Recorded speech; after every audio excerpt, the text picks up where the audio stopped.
Good morning, Dr. Umar JOHNSON. Thank you for being with us today. So, you are a school psychologist? Yes, sir. And a doctor of clinical psychology. On top of it, you're known for raising black people's consciousness in the US, but also around the world. What steps have you been through to reach this level of consciousness? What steps have I been through? Well, my background is in the Garvey movement, Universal Negro Improvement Association and African Communities League, which is the organization that gave us the largest modern movement for black people, and the red, black, and green flag. So I was Minister of Education at the Philadelphia division of the UNIA. I was also first vice president there. So myself, like a lot of other black leaders, we all come out of the Garvey movement. Okay. Malcolm X's parents were both members of the Garvey movement. In fact, when Malcolm began Muhammad Speaks newspaper, that was influenced by Marcus Garvey's Negro World. Carlos Cooks and the African Nationalist Pioneer Movement. Okay. Elijah Poole, who became the Honorable Elijah Muhammad, was a member of the Garvey movement in Detroit. And we can go on and on. Yep. But myself, just like many other black leaders, I proudly say that I come out of the Garvey movement. So that's where my foundation began. Being a school psychologist is something that kind of occurred by accident. My track academically was purely clinical psychology. Okay. I didn't know much about school psychology. All right. But it was something that was recommended to me during a conversation I had with the director of a graduate program, that given my background and my interests, I should look seriously at pursuing a career in school psychology, which I did. It's been almost 20 years, and it has been a tremendous experience. And being a school psychologist, I think my academic work was able to marry my political work, because through the school system, predominantly in the United States, and you see the same thing to a lesser extent in the UK and Paris and throughout Europe, the miseducation machine is the primary weapon that is used to disenfranchise black males and ultimately disenfranchise the entire black family. So in working as a school psychologist, I saw how special education and mental illness and psychiatric medication and disruptive behavior disorders was being used to fuel the school to prison pipeline. So there's a lot of Pan-Africanists whose academic work doesn't really fit smoothly into their political agenda. Okay. I was blessed to be in a career that fits squarely into the political agenda, because education, political education, a serious revolutionary Pan-African nationalist education is paramount towards the black liberation struggle. As a black leader, what do you think of the evolution of black people in the US and worldwide over the last 50 years? I think we have moved backwards, actually, outside of the continent. I would say on the continent, we have moved forward slightly. If I step outside of the continent and I look at the United States, you have a period where we came out of slavery in 1865. It's been 150 years since then. And so from 1865 till about 1965 was New Jim Crow, the Black Codes, the second-class citizenship of African people. Now, with the work of the good Reverend Dr. Martin Luther King Jr., Stokely Carmichael, H. Rap Brown, the Freedom Struggle, SNCC Corps, and all of those organizations and personalities that participated in the civil rights and black power struggle, we began to take a step forward. Okay. But with the FBI and CIA assassinations of Dr. King, Malcolm X, and Fred Hampton, and many other leaders, the black liberation struggle kind of took a standstill. And so after Dr. King's assassination in '68, the government began to create a process whereby they could prevent from ever having to deal with a serious black push against white power ever again. So in 1970, what they did was they came into the inner cities of America, predominantly black communities, and they began to deindustrialize the inner city. So they took away the black man's ability to take care of his family. This was a prelude to the disintegration of the traditional black nuclear family. And so in the 1970s, they took away the jobs. They took away the factories. They also went into the high schools and took out all of the industrial building trade programs. So up until 1970, you didn't have to go to college to lead a successful life. You could go to trade school, 2 years, become a plumber, carpenter, electrician. Manual jobs. They paid the bills, very comfortable. Our grandparents didn't need college. So they took all the industrial programs out, and then they start telling all black children you have to go to college now to be a success. That was nothing but an economic trap to put all black people into debt to the European bankers for the next 100 years. They're doing it in Africa. They're doing it in Paris. They're doing it in the UK. They're doing it in America. Okay, your investment in college rarely pays itself back after you get done college. Now, there are some exceptions to that, medicine, law. There's a certain few fields where your investment can be returned. But for 95% of African youth living in a European context, okay, Western Europe or America, your college investment will not be worth the amount of money that you paid for it. So in the 1980s, that was when the CIA dropped crack cocaine off in the black community, chemical warfare. Okay, in the 1990s, we get Bill Clinton's crime bill. So the crime bill began to, in a way we never saw before, began to send massive amounts of black men to prison with mandatory minimum sentences for nonviolent drug offenses. Up until Bill Clinton, there were no mandatory minimum sentences for nonviolent drug offenses. After Bill Clinton, there would be. Under Bill Clinton, okay, we saw, a 500, 600, 700% increase in the rate of black men going to jail. He also gave us 3 strikes and you're out. 3 felonies and you could go to jail for the rest of your life. So then in Y2K, you get the presidency of George W. Bush. He came up with 2 things, No Child Left Behind and faith-based initiative. With the faith-based initiative, he found a way, although the Constitution forbids it, he found a way to funnel federal funds to black churches. The black church has always been the bulwark of the black struggle. Everything we've gotten it through the church. The Ku Klux Klan was fought through the church. We got out of slavery through the church. Black organization, everything that we fought for came through the church. George W. Bush, with a very Machiavellian tactic with the faith-based initiative, FBI, basically turned the black pastor into the new black snitch on political movements. And so now the reason why you don't see black churches in America involved at the forefront in any of the major areas of struggle for black people, education, economics, mass incarceration, police genocide, you name it, they're nowhere to be found because they're being paid by the government to stay out of it. But now I'm getting back to, 2009 when Barack Obama was elected. Did the situation of black Americans improve under Obama? My next step. I know. So from George W. Bush was Y2K. Barack Obama, 2008 ran 2009 election, but I'm going to put him with the second decade, 2010. Okay? Barack Obama, here we go, another weapon of mass destruction against black people. So the 70s, the deindustrialization. The 80s, chemical warfare, crack cocaine. The 90s, mass incarceration. Y2K was the faith-based initiative.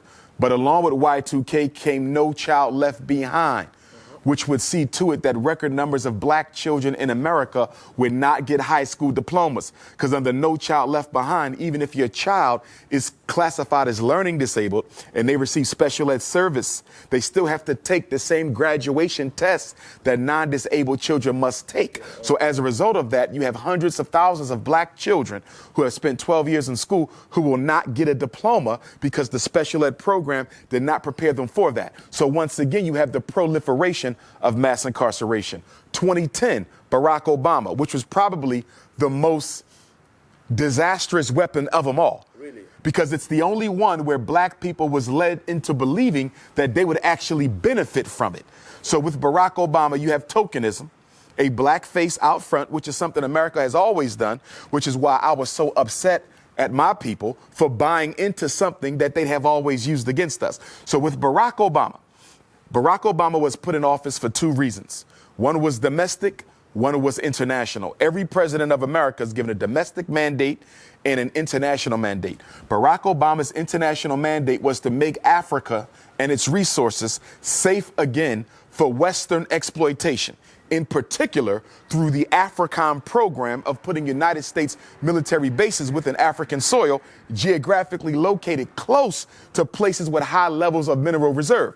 So what's going on in Ghana right now? An agreement between the Ghanaian government and the United States to put a military base in Ghana. This is all strategic to make sure that if Africa ever decides to rise up and push back against European imperialism, aka white supremacy, they will not be in a military position to be able to do that. So Obama succeeded. And the reason he succeeded in Africa is because Africa, just like Black America, just like Black Europe, thought the presidency of Barack Obama was a blessing because we don't understand white supremacy and we don't understand politics. It doesn't matter whose face is on the cover. It doesn't matter whose face is out front. The only thing that matters is the color of the hand that makes the decisions. Barack Obama was a flunky. He was a functionary. He was a stool pigeon, and he was a puppet. And yes, he was a coon. Barack Obama did absolutely nothing to benefit Africa. He did absolutely nothing to benefit African people. Now, domestically, Barack Obama's job was to distract Black people in America long enough for the government to take everything that our ancestors fought for, roll it up into one big ball: civil rights, voting rights, affirmative action, equality, you name it, and roll it on over to the feminist movement, roll it on over to the LBGT movement, and roll it on over to the multicultural movement. So today in America, whenever you hear civil rights discussed, Black people are not in the conversation. It's gays, it's feminism, or it's multiculturalism. They use Barack Obama to take everything Black people fought for and give it to people who have never fought for Black people. What do you know about the situation of Black people in France? I'm somewhat familiar because I tend to study the international situation, not thoroughly familiar, but I will say this. In all my travels, wherever I go, there's four things constant. I don't care if I'm in France, London. I don't care if I'm in South Africa, Nigeria. I don't care if I'm in Holland, Austria, Jamaica, Turks and Caicos, Canada, LA, Houston. On the planet, there's four constants for African people. Number one, we're worshiping a white Jesus. I don't care where you go. Black people in love with a white Christ. That's number one. Number two, you have mass incarceration of Black males at a rate 4 or 5 times their percentage of the population in that particular state. Number three, you have miseducation of Black children. You have the over-identification of Black children in classifications of mental retardation, ADHD, learning disabled. You have record numbers of single Black mothers raising our children on their own, okay? And then on top of that, you also have a Black economy, which is totally dominated by people who do not look like us. I don't care where you go on the planet, Black people are not in control of their economy. Your rice, your bread, your milk, your sneakers, your hats, your clothing, your transportation, your electronics, everything you buy is being sold to you by somebody who don't look like you, but more importantly, don't care about you. What would be the solutions? Because, you know, this is a statement, but now what could be the solutions? Solutions are simple.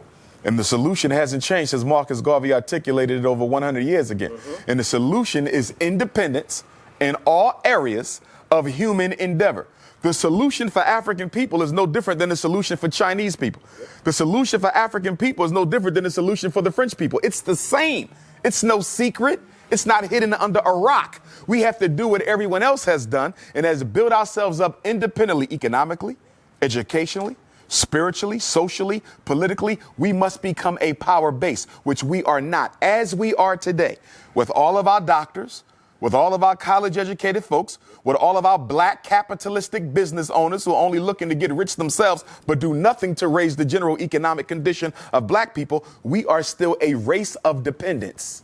If you live in France, you're dependent on the French government for this and for that. You're dependent on white business to provide your basic needs. America, it's the same thing. Africa, it's the same thing. Wherever we are dependent on the white power structure where we live. There's 4 institutions that you must have in order to be considered an independent community. We don't have them nowhere in space and time at the same time. A hospital to protect African life. A supermarket, okay, for nutrition to preserve African life. Education to prepare the next generation of African children for the role that they must play in the freedom struggle. And number 4, a bank to finance the building of infrastructure and institutions and organizations and programs where we live. You cannot find those 4 things totally owned by African people anywhere on the face of the earth, but we will call ourselves free. There's two types of freedom. There's a freedom and there's an freedumb.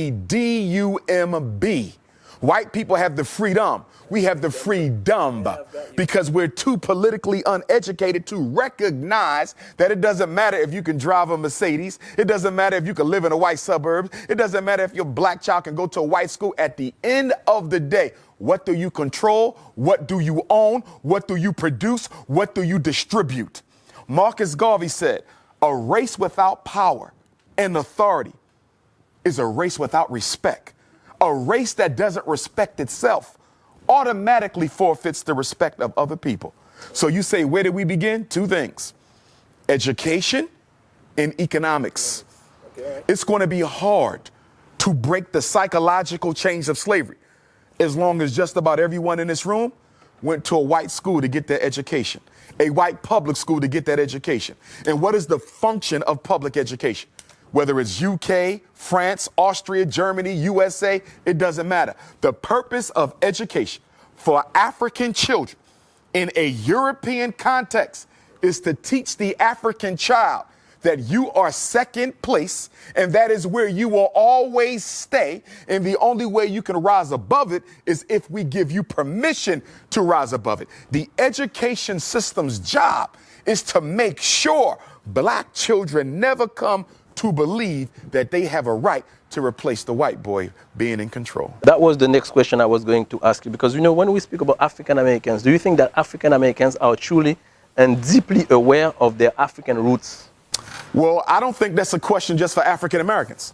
I think that's a question for Africans anywhere. Yeah, of course, but I'm speaking about this because you are from the United States, so of course. Right, but I want to Pan-Africanize the question, though. Okay, all right. So because whether you're dealing with France, whether you're dealing with UK, whether you're dealing with Black America, okay? So globally, yeah. Globally, it's no different. Canada, it's no different. So do you think that Afro-descendants are really aware of their African roots? I think that we are aware of the roots, but we are in denial of the roots, okay? This is why black women spend billions of dollars on perm, weave, blonde hair, green eyes, blue eyes. This is why educated black men, I don't care if they live in Paris, I don't care if they're in Austria, Holland, UK, Canada, US, or South Africa. Educated black men marry outside of their race more than the men of any other race put together because you hate yourself. And the reason why we do this is we actually think we can convince white people if we act white enough to accept us, because we don't understand white supremacy and we don't understand eugenics. Eugenics is the science of exterminating the African DNA. It don't matter if you're light skinned with green eyes, you still African. It don't matter if you're blue, black, purple with nappy hair, you still African. It don't matter if you in Paris speaking French or the US speaking English. At the end of the day, you carry the gene of Africa. And that gene of Africa is the most powerful DNA on earth. We are the only people who can reproduce ourselves in every other group. I can make a baby with a Chinese woman, it's an African baby. I can make a baby with a French woman, it's an African baby. An Arab, an East Indian, a Native American, it's an African baby. You understand? The white man cannot reproduce himself in any other woman but one who looks like him, because he's genetically recessive. I'm genetically dominant, and that's why he must eliminate me. Because in the natural order of things, if I do absolutely nothing, we can literally predict the date where he will no longer exist. So he has to make a decision. He either has to get rid of me first before nature gets rid of him. So speaking about this, what is your feeling about interracial marriage? I don't support it. Why? I have nothing against white women or Chinese women or Arab women or East Indian women, but the black man belongs with the black woman. The first institution that has to be built is the black family. If you don't save that, you save nothing else. If you don't build that, you build nothing else. A white woman can understand my struggle. A Chinese woman can understand my struggle. And what black men fail to recognize, even when you marry white or Arab or Chinese or East Indian or Latino, that woman is still loyal to her race. So it doesn't matter if she had your baby. It doesn't matter if y'all got married. It doesn't matter if y'all sleeping with each other. At the end of the day, her loyalty is not to her husband. It is to her community. And at any moment that that community calls on her to do a job, she will do it. So even though you're laying on top of her, she's still in charge of you. So what do you think about those black leaders who get married to white women? Like who? Frederick Douglass, for example, at the end of his life was married to a black lady. I think he was like 50 years old when he got married to a white lady. Much older than that. Okay, all right, okay. And I think I know it. So what is your feeling about it? Frederick Douglass married that white woman when he was approximately 10 years from his death. He was an old man. All right. And I don't have a problem with you bringing that up. It needs to be dealt with. Of course, yeah. But don't skip over the blue-black chocolate wife of 50 years. See, my problem with y'all in the media, y'all give the white woman more credit than the black woman who held him down. No, I'm just asking. Hold on. I'm just asking. I'm clarifying. All right, yeah, go ahead. Y'all give him more credit than the black woman who held him down. Y'all give him more credit than the black woman who helped him escape from slavery. Y'all give him more credit than the black woman that gave him 5 babies. He didn't have no babies with that white woman. He was an old man, and so was she. Was it right? No. Should he have done it? Absolutely not. And now as he looked back on it from heaven, I know he says to himself that I should have never made that mistake, because the only thing that keeps Frederick Douglass from being undisputedly the greatest black leader on American soil now is just arguably the greatest black leader on American soil is because he married that white woman. He shouldn't have done it. Does that undo the good? Absolutely not. But it's a contradiction, and it wasn't acceptable. But let's go a step further. Frederick Douglass's mother, my Aunt Harriet, was raped by Aaron Anthony, the white man who owned our family in Eastern Shore, Maryland. Being so-called biracial, I think that causes a little bit of confusion in Africans who are of mixed racial origin, which is another reason why we have to stop reproducing with non-African women. Not because those children are any less African than the rest of us. I consider a biracial brother or a biracial sister 100% African. But psychologically, it's hard for them to commit to the struggle when you have a parent who belongs to the race that is oppressing your people. So to eliminate the confusion, we have to stop mixing sun DNA with ice DNA. Neanderthals ain't got no business mixing with the original man. Here in France, some people question your credibility. Are you aware of it? First, are you aware of it? Finish the whole Are you aware of it? Because, you know, in fact, they're asking, so they're wondering if you're a real doctor. And second point, they're questioning your family bonds with Frederick Douglass. So, of course, we're not going into, you know, whole history, but are you aware of it? And what is your answer? A couple of individuals in my hometown of Philadelphia who I used to work with, who know I have all the degrees and credentials because we worked in the same school. Do you understand me? But because of jealousy and because their career never took off, many of them wanted to be what I am. They never got there. So they began putting out false information about my credentials. Now, here's the irony about the credentials, my doctorate degree. Anyone can call the university that I got it from right now and find out if I got a degree. So there's no need for controversy when you can pick up a phone and validate the degree. You understand me? So I'm going to say nothing else on that because that can be verified immediately. Okay? As far, what was the other thing? That was the credential. Oh, Frederick Douglass. Let's deal with that. There's a coon within the extended Bailey family network who's ex-military, and I think FBI, who wanted to corner the Frederick Douglass quote-unquote market because he wanted to make money off the name of Frederick Douglass. Lectures, books, plays. So here comes Dr. Umar Johnson, a blood relative. My name is on the family tree. I don't make the family tree. I go to the family reunions. Everyone knows that I'm a relative, okay? But I've never attempted to get paid off the name of Frederick Douglass. I've never been paid a penny to speak on Frederick Douglass. I've never made a penny off his name. I am who I am because I am who I am, not because of who I'm related to. You understand? But this particular individual, he sees me as blocking his ability to corner the name of Frederick Douglass and exploit it for personal financial gains. Now, what they attempted to say was that I claim to be a descendant of Frederick Douglass. Show me where I've ever said that. I am a kinsman. That's on my autobiography. It's in my book, I Am a Kin. What exactly does that mean?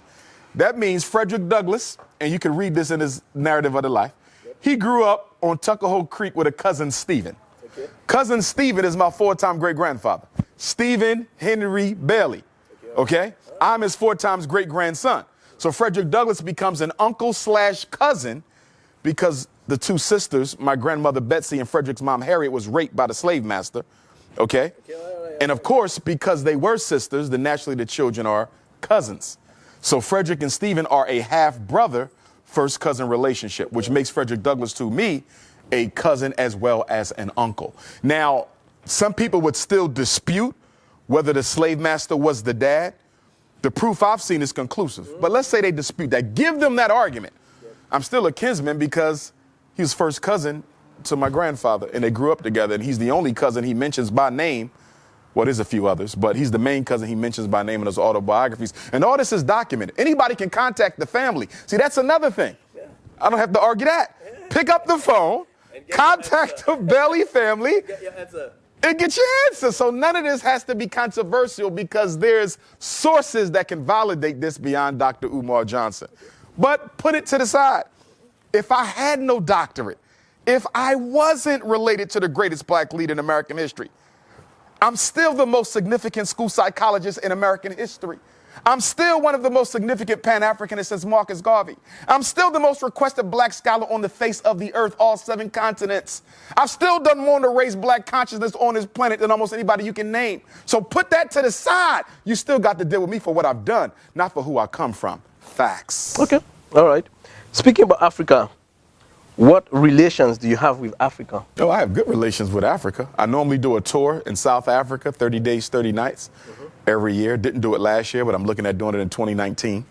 But I'm also working on opening up my school, so that's going to depend. Where, in Africa or in the... Well, the first school is going to be in the United States because most of the donors are from the United States. Right. But the second school will be on the continent. So you're planning, okay, all right.